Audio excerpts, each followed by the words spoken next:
Hello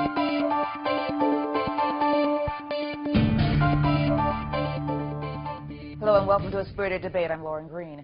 Chilling details are emerging about Saeed Rizwan Farouk and his wife Tashfeen Malik, the Muslim couple who stormed a county social services office in San Bernardino, California, Wednesday, killing 14 at an office gathering.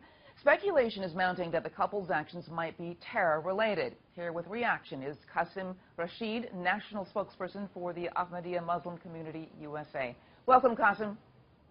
Thank you for having me, Lauren. But first of all, I want to get your reaction to the shootings itself. What's your reaction?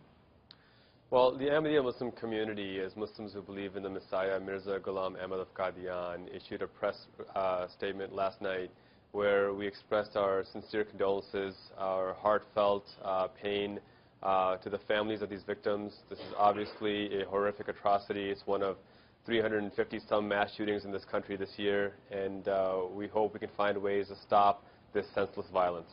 You know, what is your reaction now, though, to the fact that the shooters are a Muslim man and wife? Well, I think we need to put this in perspective. Aside from the obvious fact that Islam condemns all forms of terrorism, when we look at these mass shooters in America, I think this is the second mass shooting done by a Muslim out of 355. So statistically speaking, that seems very insignificant. The reality, though, is that lives were still lost. Innocent lives were still taken. And that is, I think, where the focus should be, finding ways to bridge understandings, build bridges of understandings. What we're doing at our mosque in San Bernardino County is holding a prayer vigil, inviting all people to come and join us and find ways to learn from one another about each other and use that education, use that compassion, use those opportunities to serve humanity to overcome the fear and misinformation that we're seeing so much right now. So, you know, we don't know about their motivation, but many of the pundits are pointing to the fact that pointing to Islamic radicalization. If this is behind it, what is it that the Muslim community can do to keep, you know, Muslims from being radicalized? Well, I think, again, you know, we need to recognize that there's no one single Muslim community. There are various Muslim organizations, and no one Muslim represents the entire Muslim world. The Ahmadiyya Muslim community is launching a new initiative called the True Islam Campaign.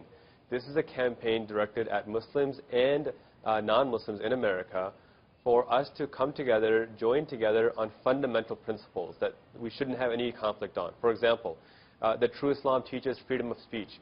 True Islam teaches equality of women. True Islam condemns any form of violent jihad and instead champions an intellectual jihad of the pen. And the purpose of this campaign is to fill that ignorance gap that has permeated too many minds right now, Muslim and non-Muslim, and provide a rational discourse where we can come to terms on these basic principles that really shouldn't be very controversial, but unfortunately are for too many reasons. You know, tomorrow morning, Dr. Zuhdi Jasser has convened a summit of Muslim reformers that, you know, basically the same thing I think you're calling for. But, you know, what is your reaction to, can Islam be reformed, and does it need to be reformed?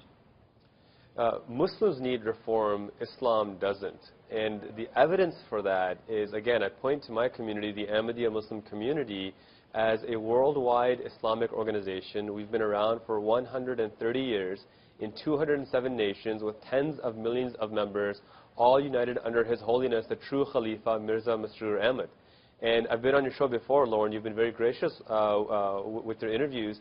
We've talked about how His Holiness, the true Khalifa of Islam, is the antidote to radicalization. He leads a worldwide community that has existed for well over a century, that has never had a single act of violence. On the contrary, we've been active in setting up schools, hospitals, to serve people of all faiths and of no faith. So I think what is being done is a good step forward. But we need to recognize that it's not Islam that needs reform, it's Muslims who need reform. And if people want to see an example of that, join us.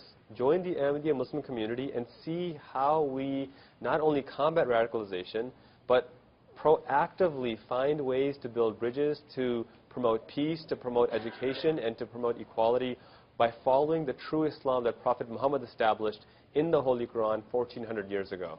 All right. I want to thank you so much, Qasim Rashid. Thank you so much for joining us. Thank you, Lauren. And you want to check out FoxNews.com for more on this developing story. I'm Lauren Green, and thanks for watching.